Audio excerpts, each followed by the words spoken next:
Space হোমের পক্ষ থেকে আমার কলকাতার সফর শুরু, এবং আপনারা সকলেই জানেন যে 10-এরও অধিক সাইট আমরা কিন্তু একসঙ্গে দেখিয়ে নিই।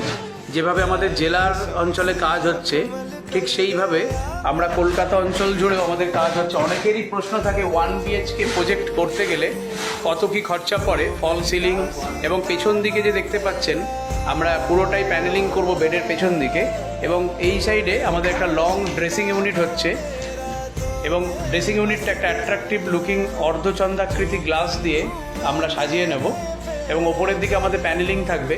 এইভাবে শুরু থেকে শেষ পুরো ঘরটি সেজে উঠবে, কালার, ফল সিলিং, এবং পেছন দিকে পুরো বেডটা হেড প্যাডিং একদম সিলিং টাচ পর্যন্ত থাকবে, এবং ফল সিলিংয়ের কাজ রীতিমতো চলছে। আমি দমদম অঞ্চলে আছি এবং দমদম থেকে সরাসরি দেখিয়ে নিচ্ছি, এবং তার সঙ্গে একটি ওয়ার্ডরোব।